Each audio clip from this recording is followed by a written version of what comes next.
بسم اللہ الرحمن الرحیم۔ روزے کے طبی اور سائنسی فوائد، کم از کم ہم مسلمانوں کو ان روزوں کے برکتوں کو اور ان فوائد کو، جسمانی طبی فائدوں کو حاصل کرنے کے لیے تو روزہ رکھنا چاہیے۔ شوگر کنٹرول ہوتا ہے، اور پھر دوسری دل کی بیماریاں اور معدے کی بیماریاں اس سے ختم ہو جاتی ہیں، ڈاکٹروں کی ریسرچ ہے۔ پہلی بات تو یہ تھی کہ انسان اللہ کے بولنے پر روزہ رکھ لیتا نہیں، چلو دوسری بات ہے، چلو اللہ کی بات پر یقین نہیں ہے، چلو کم سے کم ڈاکٹر کی بات تو مان لو۔ اعلیٰ بات وہی تھی، خدا کی بات پر یقین بندے کو ہونا تھا، لیکن ہم لوگ دنیا کے پیچھے، سائنس کے پیچھے، ترقی کے پیچھے بھاگتے ہیں، تو پھر کم سے کم سائنس بولتی ہے اس لحاظ سے تو روزہ رکھو۔ یہ سب بھی اصل میں ہم لوگوں کو سمجھانے کے لیے ہے۔ روزے کا فائدہ خدا بول دیا بس ختم، اس کے اندر بہت سارے فوائد ہے، لیکن ہم کو سمجھانے کے لیے، بات دل میں اترنے کے لیے یہ سب ریسرچ اللہ تعالیٰ پیش کر رہا ہے۔ ان کے ذریعے سے تم جن کو فالو کرتے ہو، تم جن کے ذہنی اعتبار سے غلام ہو، تمہارے آخانوں بول رہے سو سن کو اب تو روزہ رکھو، اللہ بول رہا ہے۔ آگے چلو، یہ روزہ کب فائدہ مند ہوگا؟ روزہ تبھی صحت کے لیے مفید ثابت ہوگا جب ہم سحر و افطار میں سادی غذا کا استعمال کریں۔ خصوصاً ہم لوگ افطاری کے وقت زیادہ ثقیل مرغن اور تلی ہوئی اشیاء مثلاً سموسے، پکوڑے، کچوری، حلیم وغیرہ استعمال بکثرت کرتے ہیں، جس سے روزے کا روحانی مقصد تو فوت ہوتا ہی ہے، خوراک کی اس بے اعتدالی سے جسمانی طور پر ہونے والے فوائد بھی مفقود ہو جاتے ہیں۔ سادی سیدھی غذائیں کھانے سے روزے کا فائدہ حاصل ہوتا، یہ سب جو بیماریاں ختم ہوتی کا قبول کو ہے نہیں، یہ سادی سیدھی غذائیں کھانے سے، ورنہ پھر تلی بھنی چیزیں اور وزنی چیزیں کھائیں گے تو پھر اس سے آدمی کو فائدہ حاصل نہیں ہوگا۔ ایک بات ذرا غور کرو، ڈاکٹر عام طور پر کیا کرتے ہیں؟ صبح کے وقت میں شوگر والے لوگوں کو ٹیسٹ کرا کو بولتے ہیں، کئی کو، اس لیے کہ جب صبح میں اگر جب آپ ٹیسٹ کرائیں گے تو پھر کون سی چیز کہاں جانا ہے، کون سا پانی، کون سا کھانا کہاں جانا وہاں جاتا ہے، اور شوگر برابر لیول پاک رہتا، کئی کو کھانا گینا سب ہضم ہو کو چلے گئے اپنی جگہ پر۔ اس لیے ڈاکٹر کیا بولتے ہیں، فجر کے وقت میں نہار پیٹ کھانے کو کراو کا، جب اصل تمہارا شوگر کہتے ہیں معلوم ہو جاتا، پیٹ میں کیا بھی نہیں کا قبول کو۔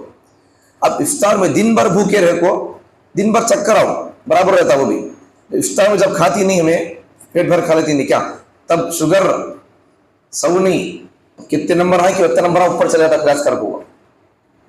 اس کی واسطے بزرگان کیا فرماتے ہیں پیغمبر صلی اللہ علیہ وسلم کی حدیث کی روشنی میں، اسی لیے مغرب پڑھنے کے بعد میں 6 رکعت اوابین پڑھ لو، اس لیے تمہیں اب جو کھائی نہیں کیا وہ ذرا ہضم ہو جاتا۔ اب وہ جو تراویح کی جو 20 رکعت ہے وہ بھی کئی کو ایسو افطار میں کھا لیے پیٹ بھر کو، پھر نماز پڑھ جا کو پھر کھا لیے، وہ تک ہے سو کم ہضم ہونا، وہ تمہارے ہضم کی خدا کو فکر ہے، اللہ نے تمہارے ہاضمے کے لیے 20 رکعت تراویح کا انتظام کر لیا۔ ہمارے جسم کی ہاضمے کی فکر اس خدا کو ہے، ان انتظام کر دیا۔ کیا انتظام کر دیا؟ 20 رکعت تراویح پڑھ لو، بات تمہارا کھانا ہضم ہو جائے گا قبول کو۔ اللہ گویا اللہ تعالیٰ انسانوں کو عبادت پلس ورزش، اسے بولنے کا، پھر ورزش بھی ہے، وہ ایکسرسائز بھی، پھر ثواب بھی۔ خامخواہ چک کے پھر کو آئے، باہر گھومے جا کر گھوم کو پھر کو آئے، ثواب نہیں ہے، لیکن وہ عبادت تراویح وہ عبادت بھی ہے، ایکسرسائز بھی ہے، وہ کھانے کے ہضم کے لیے بھی ہے، وہ ثواب بھی ہے، ایک سجدے پر آیت پر ثواب بھی ہے۔ پھر ہم اتنا ثواب چھوڑ لے رہی ہیں، فائدہ بھی ہضم بھی ہو رہا ہے کھانا وہاں پر، ثواب بھی مل رہا ہے، چھوڑ لے رہی ہیں سب چیزیں۔ تو زیادہ کھانے سے کیا، اب جب زیادہ کھا کو اگر چک کریں گے تو پھر بی پی ہائی ہو جاتی ہے۔ تو یہ سب بیماریاں ہماری ختم کرنے کے لیے ضرورت ہے، یہ ہمیں سمجھتا نہیں، اس کے کیا کی سمجھتی ہیں، ہمیں اللہ کے اکاؤنٹ میں کھاتا ہو گیا کیا کی سمجھتی ہیں، ہو گیا نہیں اللہ کے پاس۔ پورے آدم علیہ السلام سے پھر قیامت تک کون کون پیدا ہو، سب لٹ کو آ گئے، پھر بھی کھانا شروع کر لیے، پھر بھی اللہ کا کوٹا ختم نہیں ہوتا۔ اگر ایک مسئلہ سمجھو، اگر کسی آدمی کے دل میں ایسی بات ہے، اللہ کا ایک روزہ رکھو کا کو بولتا ہے، کیا تو اس کے پاس کھانے پینے کی چیزیں ہو گئی، کیا اس کا کوٹا ختم ہو گیا، کیا سمجھ گیا اسلام سے باہر ہو گیا ہوں۔ کھیل تماشا نہیں ہے اسلام، خدا کی بات کو دل و جان سے ماننے کا نام اسلام اور مسلمان ہے۔ ورنہ پھر اگر آدمی دل میں تو اعتراض ہے، اسے ایک بندہ نماز تو پڑھتا ہے لیکن دل میں اسے نماز پر یقین نہیں ہے، نماز کا انکار کرتا ہے دل سے، پھر نماز چھپ کے پڑھنے آتا ہے، لوگ کیا سمجھتی کا کو پڑھنا آتا ہے، دل سے تو بندہ نماز کو مانتا نہیں ہے، آدمی کیا سمجھتی کا کو آتا ہے، دل سے مانتا نہیں تو وہ بندہ کافر ہے، گھر سے وہ نماز پڑھنے آ رہا ہے، پڑھ کر بھی کافر ہے وہ، کیوں؟ دل سے مان رہا نہیں نماز کون۔ نماز نہ پڑھنا گناہ ہے، نماز کو دل سے انکار کرنا کفر ہے۔ سمجھ پہ آگی بات؟ اگر کوئی بندہ داڑھی نہیں رکھتا کافر نہیں ہوتا، لیکن داڑھی کا مذاق اڑاتا ہے تو پھر کافر ہو گیا۔ سمجھ آگی بات؟ اس پر حضرت مولانا اشرف علی تھانوی رحمۃ اللہ علیہ نے کتاب لکھی ہے اس عنوان کے نام سے۔ کیا کتاب لکھی ہے؟ داڑھی منڈانا گناہ کبیرہ ہے اور اس کا مذاق اڑانا کفر ہے۔ کتاب کا نام یہ، داڑھی منڈانا گناہ کبیرہ، بڑا گناہ، اور اس کا مذاق اڑانا کفر ہے۔ اتنا بڑا نام کتاب کا، اس میں لکھا ہوا ہے، اس کتاب میں لکھا ہوا ہے یہ پوائنٹ، یہ سب مسائل حدیث کی روشنی میں سائنسی فائدے سب اس میں لکھے ہوئے ہیں۔ اگر کوئی بندہ نہیں رکھتا داڑھی کافر نہیں ہوگا، گناہ ہوگا، بہت بڑا گناہ ہوگا۔ لیکن اگر کفر مذاق اڑاتا ہے، تجھے کون بچی دیتا با؟ کون نہیں دیا؟ اب بھی اگر کرتا ہوں تو لوگ دینے تیار ہے، ضرورت نہیں ہمارے کو، ایک کو سنبھالی بس کافی ہے، زمانہ بس اس کا آ گیا ہے۔ اب کیا یہ کیا بات ہے؟ پیغمبر کو بچے نہیں دیے کون بھی، آج پھر آپ نہیں دیے کیا بچی کو؟ آپ کو آفر نہیں پیش کی مکے کے کافر لوگ، بادشاہت ہونا کیا، دولت ہونا کیا، بچیاں ہونا کیا بول کر؟ یہ سب اس کی برکت تھی، اور اس کے بھی ایسا سائنسی فائدے ہیں۔ آگے چلیں، بات سمجھ میں آ گئی کہ آدمی اگر کوئی کام اسلام کا نہیں کرتا ہے تو کافر نہیں ہوگا، لیکن اس کا آدمی مذاق اڑاتا ہے تو آدمی کافر ہو جاتا ہے۔ دیکھو، بلکہ معدہ خوراک کی اس بے اعتدالی سے جسمانی طور پر ہونے والے فوائد بھی مفقود ہو جاتے ہیں۔ اب کئی سی بولی ہوئی تھی چیزیں تیل کی اور پھر تلی بھنی ہوئی چیزیں کھا لیں گے تو پھر اس سے انسان کو فائدہ ہونے کے بجائے نقصان ہو جاتا، اس لیے سادی سیدھی چیز آدمی کھانا چاہیے افطار کے موقع پر، بلکہ معدہ مزید خراب ہو جاتا ہے۔ لہٰذا افطاری میں دسترخوان پر دنیا جہاں کی نعمتیں اکٹھی کرنے کی بجائے افطار کسی پھل، کھجور یا شہد ملے دودھ سے کر لیا جائے اور پھر نماز کی ادائیگی کے بعد مزید کچھ کھا لیا جائے۔ افطار شارٹ اینڈ سویٹ ہو اور پھر اس کے بعد میں مغرب کے بعد جا کر آپ کو جتنی ضرورت ہے اتنی آپ کھا سکتے ہیں۔ اس طرح دن میں 3 بار کھانے کا تسلسل بھی قائم رہے گا۔ عصر میں روز چائے گھی پیتے تھے، وہ افطار چائے کے برابر ہو جاتا، چائے پکوڑی کے برابر، کوئی اور چیز روزانہ کھائے اس طرح کا۔ اب پھر مغرب کے بعد جب کھانا کھائے تو پھر 3 ٹائم کا کھانا کھائے سکا ہو جاتا پھر، یا پھر افطار کے کھانے کو پھر دوسرے کا کھانا سمجھ جاؤ، سیٹ شارٹس کھا لو اور پھر مغرب کے بعد جب کھانا کھا لو رات کا کھانا سمجھ جاؤ۔ نہیں، اب میں سحری میں بھی کھا لیے، دن بھر بھوکے رہنا کا کو سحری میں کھا لیے، اب دن بھر بھوکے تھے کا کو بول کو مغرب بعد کھا لیے، پھر مغرب نماز پڑھ لے جا کر پھر کھا لیے، تو پھر اب ہماری مشین کہاں تک ہضم کرتی وہ، کہاں تک کام کرتی وہ، اس کا بھی حد رہتا، لمٹ رہتا۔ اس طرح دن میں 3 بار کھانے کا تسلسل قائم رہے گا۔ معدے پر بوجھ نہیں پڑے گا۔ افطار میں کوئی بھی مشروب ایک ہی مرتبہ زیادہ مقدار میں استعمال کرنے کی بجائے وقفے سے استعمال کریں۔ ایک دم اس افطار کے وقت میں شربت ہو، کوئی اور چیز ہو، پینے کی چیزیں اگر ایک دم پی لیں گے تو پھر انسان کا دل اور معدہ بھی خراب ہو جاتا، پھر یہ بھی کھائے وہ بھی کھائے، یہ بھی کھائے وہ بھی کھائے، تو پھر کہاں تک کام کرتا ہمارا معدہ بھی۔ کوئی ایک چیز تھوڑی بہت کھا لی تو پھر کافی ہے، سب کھائے تو پھر ہضم کرنا نہیں، ہضم تو کرتی لیکن لیٹ پکڑتا، ٹائم پکڑتا، پھر ہلکا وہ کھساتی۔ اللہ کا فضل ہے کہ اللہ اندر مشینیں فٹ کر دیا، وہ خدا کی بنائی ہوئی مشینیں ہیں۔ اگر انسان کی بنائی ہوئی مشینیں ہوتی تو کبھی کی خراب ہو جاتی، ٹاٹا بولتی کبھی خراب ہو جاتا، وہ یہ حال ہوتا۔ خدا کی بنائی مشینیں ہیں وہ، ان احتیاطی تدابیر پر عمل کرنے سے یقیناً روزے کے جسمانی اور روحانی فوائد حاصل ہوں گے۔ ایسا کرے تو روزے کے فائدے حاصل ہونے کا، ورنہ پھر اگر دل چاہے گا اگر کھاتی پیتے رہے تو پھر روزے کا فائدہ حاصل نہیں ہوتا۔ آگے دیکھو، روزہ چھوڑنے کی کچھ لوگوں کو اجازت ہے، وہ آگے بات آئے گی، روزے کے مسائل میں آئے گی بات، یہ طبی فائدے بنائے گا کچھ مسائل یہاں پر۔ اب یہ روزہ تم کو چھوڑنا ہے لیکن چھوڑنے والوں کے لیے بھی فدیہ دینا پڑے گا۔ اب وہ کون کون لوگ ہیں؟ اب کون سا ڈاکٹر بولنے پر روزہ چھوڑنے کی اجازت ہے؟ دیکھو، جن عذروں کی بنا پر روزہ چھوڑنے کی اجازت ہے ان میں سے ایک ایسی بیماری بھی ہے جو روزہ رکھنے سے کیفن یا کمن بڑھ جانے والی ہو۔